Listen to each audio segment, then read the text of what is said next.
بہن کا ہی لے لیتے ہیں۔ پہلی بات تو یہ کہ میری بہن کویسچن کر رہی ہیں، پریشان بھی ہوں گی، تو میں ایسی تمام بہنوں کے لیے ہمدردی رکھتا ہوں قلب میں، لیکن ایک بھائی کی حیثیت سے میں ضروری سمجھاتا ہوں کہ میری سگی بہن یا بیٹی ہوتی تو پھر میں یہی سمجھاتا کہ ایسا ماحول کیوں کریٹ کیا کہ شوہر کو یہاں تک جملے کہنے کی ضرورت پیش آئی۔ نہ تو شوہر معصوم ہوتا ہے، نہ ہماری بہنیں معصوم ہوتی ہیں، بہت سے قصور شوہر کے ہوتے ہیں، بہت سے عورتوں کے ہوتے ہیں۔ یہ ایسا رویہ اختیار کرتی ہیں، بلکہ بعض اوقات تو منہ میں گویا کہ ہاتھ ڈال کے الفاظ باہر نکال لیتی ہیں کہ دو مجھے طلاق نہیں رہنا، اور جب وہ دے دیتا ہے تو ایک بہن کہنے لگی میں نے شوہر سے کہا طلاق دو، اس نے طلاقیں دے دی تینوں، کہتے ہیں بے ہوش ہو کے گر گئی۔ تو بھئی کیوں بے ہوش ہو گئی جب اتنی آپ جرأت مند بن رہی تھیں؟ وہ ہوتا یہ ہے کہ شاید یہ شوہر اس طرح دب جائے گا، طلاق نہیں دے گا تو ہمیں ایک غلبے کا سا احساس پیدا ہوگا، جس سے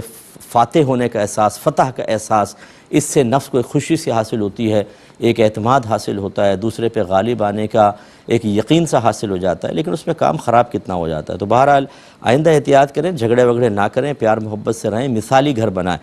تو شوہر نے اگر یہ کہا کہ تم میری طرف سے فارغ ہو، یہ باب طلاق میں ہمارے نزدیک صریح ہے۔ صریح کا مطلب یہ ہوتا ہے کہ چاہے اس نے طلاق کی نیت کی ہو یا نہ کی ہو، اس سے طلاق واقع ہوگی، جیسے لفظ طلاق، جبکہ اس کو طلاق کے علاوہ کوئی اور قرینہ موجود نہ ہو اس کے مفہوم سے۔ مثال کے طور پہ شوہر نے بیوی کہہ رہی تھی میں ماسی رکھ دو، بہت تکلیف ہوتی ہے، اس نے ماسی رکھ کے کہا بس اب تو تم فارغ ہو نا، یہ تو ایک دیکھیں ایک قرینہ بن گیا، پورا ایک سینیریو آپ دیکھیں، سیاق و سباق دیکھیں تو پتہ چلتا ہے کہ فراغت سے طلاق نہیں۔ لیکن جب جھگڑے میں ہو رہا ہو، یا میں آپ سے پوچھتا ہوں اگر کوئی دوست سے کہے یا تمہاری بیوی کا کیا ہوا، تمہارے جھگڑے چل رہے تھے، اس نے کہا میں نے فارغ کر دیا، کیا ذہن میں آئے گا؟ طلاق ہی ذہن میں آ گیا، لہٰذا اس سے تو طلاق واقع ہو گئی۔ دوسرا جو کہا کہ تیرا میرا تعلق ختم، اس میں شوہر سے پوچھا جائے گا اگر طلاق کی نیت سے کہا تھا تو یہ طلاق واقع ہوگی، اگر وہ قسم کھا لیتے ہیں، قسم کھانی ہوگی کہ میرا اس سے طلاق کا ارادہ نہیں تھا اس لفظ سے، تو طلاق نہیں ہوگی۔ تو اگر یہ دوسرے لفظ کے لیے قسم کھا لیتے ہیں تو ایک طلاق تو بہرحال واقع ہوگی، اور اگر ابھی حیض نہیں گزرا ہے یا 3 حیض نہیں گزرے ہیں، گویا کہ فارغ سے ایک دم عدت شروع ہو گئی، اور اگر 3 حیض نہیں گزرے تو آپ دونوں ساتھ رہ سکتے ہیں بغیر جدید نکاح کے، شوہر بس یہ کہے کہ میں تم سے رجوع کرتا ہوں،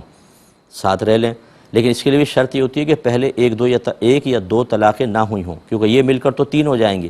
اگر ابھی پہلی ہے یا پہلے ایک دی تھی یا دوسری ہے تو پھر یہ ہے جو میں بتا رہا ہوں کہ رجوع کر لیں اور ساتھ رہیں، اور اگر فرض کر لیں کہ اس کے بعد 3 حیض گزر گئے تھے، آپ کو یہ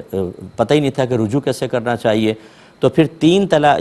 عدت گزرنے کے بعد 3 حیض کے بعد پھر جدید نکاح ہی کرنا ہوگا نئے مہر کے ساتھ، پھر آپ ساتھ رہ سکتے ہیں، لیکن دونوں کی شرط یہ ہے کہ پہلے 3 طلاقیں کمپلیٹ نہ ہوئی ہوں۔ یہ بہن نے فرمایا کہ اگر ہم 50,000 سے زیادہ بینک سے نکلواتے ہیں تو اس پہ 6% ٹیکس ہوتا ہے، نان فائلر ہوں گے تبھی یہ ہو رہا ہے۔ تو اب اگر میں کسی کو 1 لاکھ ادھار دیتی ہوں تو لازم بات ہے کہ مجھے بینک میں ٹیکس دینا ہوگا۔ اگر ایک شخص یہ کہتا ہے کہ آپ مجھے 1 لاکھ دے دیں اور جو ٹیکس آپ کا کٹے گا وہ بھی میں اس کو پے کر دوں گا، تو کیا یہ قرض کے اوپر نفع لینا تو شمار نہیں ہوگا؟ تو جی یہ نہیں ہوگا، میری نظر میں یہ نہیں ہوگا، کیونکہ آپ قرض کے اوپر نفع نہیں لے رہی بلکہ آپ کے الگ 6% وہاں کٹ رہے ہیں، تو آپ نے یہ گویا کہ یہ فرمایا کہ میں اگر نکالتی ہوں تو یہ 6% آپ کے ذمے ہے، اور کیونکہ آپ کی وجہ سے نکالا جا رہا ہے، اور پھر یہ لیکن اس میں محتاط ایک مسئلہ ہے، کیونکہ اس میں اختلاف ہو سکتا ہے، ایک محتاط مسئلہ اس میں یوں کر سکتے ہیں آپ کہ 1 لاکھ تو آپ ویسی دیں، کوئی اس میں کٹوتی وٹوتی نہ کریں، اور ساتھ میں ایک پین ان کو دے دیں، بیچ دیں جتنا 6% بن رہا ہے، ٹھیک ہے نا، 1 لاکھ کا جتنا بھی 6% بن رہا ہے وہ آپ اتنے کا ایک پین ان کو بیچ دیں۔ اب فائدہ ہوگا کہ 1 لاکھ تو وہ قرضے کا دیں گے، اور جو 6% ہے 6,000 کتنا بھی ہے وہ اس پین کی قیمت کے طور پر دیں گے، تو بالکل یہ طیب اور حلال اور ہر قسم کے اعتراضات سے پاک ہو جائے گا۔ ویسے ہماری نظر میں تو کیونکہ آپ یہ اس پہ نفع لینا مقصود نہیں ہے، کیونکہ آپ کا نقصان ہے، وہ نقصان وہ اس کو اس کی وجہ سے چونکہ ہو رہا ہے اور وہ اس کو دینے کے لیے تیار ہے، تو یہ نفع میں نہیں آتا ویسے تو، جس نفع کو شریعت منع کر رہی ہے، لیکن یہ محتاط طریقہ اختیار کر لیں آپ کے حق میں بہت ہی بہتر ہے۔ ایک انہوں نے بھائی نے کہا کہ وہ بچی جو تھی وہ ابھی 2 سال ہوئے شادی کو، 1.5 سال سسرال میں رہی اور پھر 6 مہینے سے یہاں پر تھی، یہاں پر پھر اس کو کالج کے ہاسٹل میں بھی داخل کروا دیا، اب طلاق ہو گئی، عدت کا حکم کیا ہوگا؟ دیکھیں پہلے تو میں اسٹریٹ فارورڈ یہی اس کا جواب دے دیتا ہوں کہ بہرحال ان کو سب کچھ چھوڑ چھاڑ کر گھر پر آنا ہوگا اور عدت گزارنی ہوگی جو 3 حیض ہے۔ ہاں اگر وہ پیگننٹ ہیں تو جب تک بچہ پیدا نہیں ہوگا ان کی عدت چلتی رہے گی، اور اگر نہیں ہے پیگننٹ، حیض آتا ہے باقاعدہ، تو 3 حیض تک، وہ 3 حیض چاہے 3 مہینے میں ختم ہوں یا 3 سال کے اندر ختم ہو، جیسے بعض کا حیض بند ہو جاتا ہے، انہیں وہاں پر آ کے عدت گزارنی ہوگی، فوراً سے پیشتر آ کر عدت گزاریں۔ اور ضمنی جو میں اکثر سمجھاتا ہوں کہ 2 سال میں طلاق کی کیا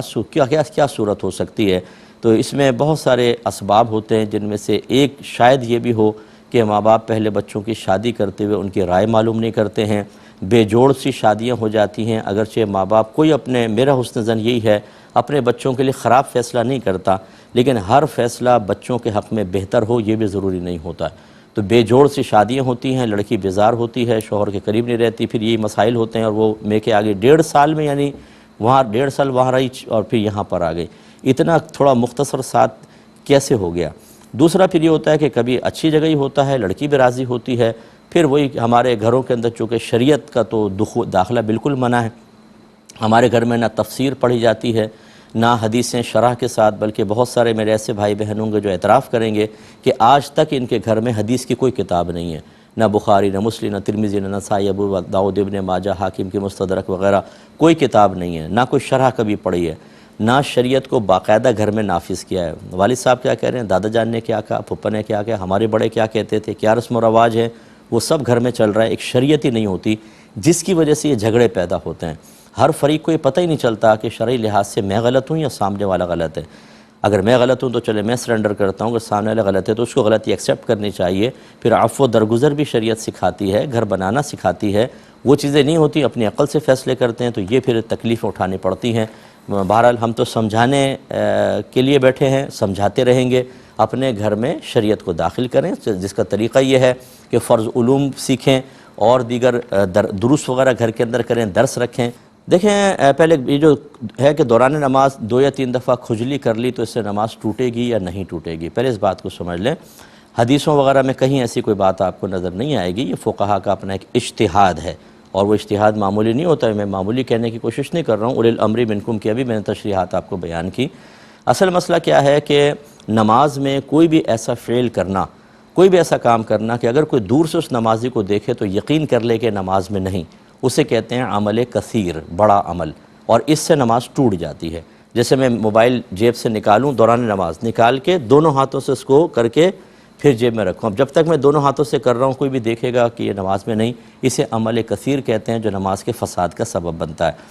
اور اگر میں کوئی نماز میں ایسی حرکت کروں جو نماز کی اصلاح وغیرہ کی نہیں ہے، لیکن دور سے دیکھنے والا یہ یقین نہ کرے کہ نماز میں نہیں، بلکہ شبہ شاید ہو شاید نہیں، جیسے ہاتھ یوں نکالا موبائل، ایک ہاتھ سے بند کر رہے ہوتے ہیں، بعد وقت رنگ ٹون بن جاتی ہے، بند کر کے اسے رکھ لیا، اب دور سے دیکھنے والا شبہ میں رہے گا نماز میں ہے کہ نہیں، اسے عمل قلیل کہتے ہیں، اور اس سے نماز فاسد نہیں ہوتی۔ اگر اس صحیح ضرورت کے تحت ہے تو مکروہ بھی نہیں ہوگی، ورنہ تھوڑی سی کراہت پیدا ہوتی ہے۔ یہ آپ بات سمجھ گئے۔ اب فقہا نے فرمایا کہ اگر ایک رکن میں جیسے قیام ہے 3 دفعہ ہاتھ اٹھا کر کوئی کھجا لیتا ہے یا 3 دفعہ ہاتھ اٹھا لیتا ہے تو یہ عمل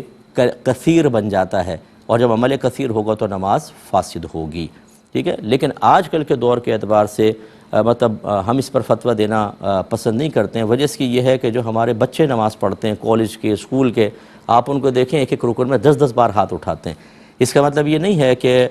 ہم ان کو ادب نہ سکھائیں، ان کو ادب سکھایا جائے گا۔ میں نے امام حضرات کو دیکھا ہے وہ 3 4 بار ہاتھ اٹھا لیتے ہیں، خصوصاً جب تراویح پڑھا رہا ہو، حافظ شروع کی تراویح 1.25 سپارہ پڑھنا ہوتا ہے، اور ایک ایک رکعت کے اندر لمبا سپارہ ہوتا ہے، بیچارے کو کھجلی ہو، تھوڑا سا اس نے کھجا لیا،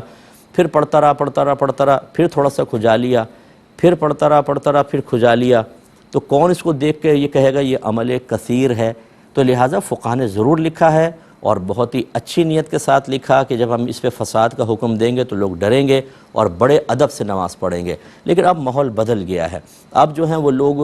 بہت ہی زیادہ اس میں انوالو ہو گئے ہیں، مطلب بچے بال یوں کر رہے ہیں، یہ کر رہے ہیں۔ اگر ہم اس پہ مسلسل نمازوں کے فساد کا حکم دیں صرف ایک ذاتی رائے کی وجہ سے تو نقصان کا بہت اندیشہ ہے، اور ہزاروں مسلمانوں کو گناہگار قرار دینا لازم آئے گا۔ اور یہ فقہا کی عادت کریمہ جاری و ساری ہے کہ جب وہ ایک اجتہاداً کوئی حکم بیان فرماتے ہیں اور اس کے خلاف بہت زیادہ معاشرے میں مطلب اس کے خلاف عام ہو جاتا ہے تو وہ اپنی رائے کو واپس لے کے نرمی پیدا کرتے ہیں۔ یہ مسئلہ بعینی بہار شریعت میں بالکل لکھا ہے، اور میں خود اس پر عامل ہوں۔ یہ بھی آپ کو بتا دوں، بڑی احتیاط سے نماز پڑھنی چاہیے، نہیں کھجانا چاہیے، لیکن کیا اس پر فساد نماز کا حکم ہوگا؟ یہ مطلب یہ آج کل اس پہ غور و تفکر کرنا چاہیے۔ تو مسئلہ یہ بیان کریں، لیکن اگر کوئی کہتا ہے کہ ایسا ہوا میرے ساتھ کہ میں نے کئی دفعہ ہاتھ اٹھا لیا تھا تو کیا میری نماز ہوئی کہ نہیں ہوئی، تو اس کو مایوس کرنے کے بجائے میرا مشورہ یہ ہوتا ہے کہ میں ایسی کرتا ہوں کہ میں کہتا ہوں کہ آپ اللہ کی بارگاہ میں توبہ کریں، آئندہ احتیاط کریں۔ تو اس قسم کے مسائل میں جو اجتہاداً بیان کیے گئے، اور اس کی اصل وہی ہے کہ کیا عمل کثیر بنتا ہے یا نہیں، اور عمل کثیر کی آپ تعریف دیکھ لیں، اس کی روشنی میں تھوڑا سا اسپیس دینا چاہیے لوگوں کو، اگر ادب سکھائیں، ماحول بنائیں، اللہ تعالیٰ کی معرفت دیں، تاکہ ایک آدمی جب اللہ کی بارگاہ میں کھڑا ہو تو اتنا خوف ہو، ایسا اس کا دل حاضر ہو کہ یہ حرکتیں نہ کرے۔ لیکن اگر ہم تمام کوئی لوازمات نہ کریں، کوئی اہتمام نہ کریں، ان کو پروٹیکشن نہ بتائیں، ان کو ہم احتیاط نہ بتائیں، ہم ان کو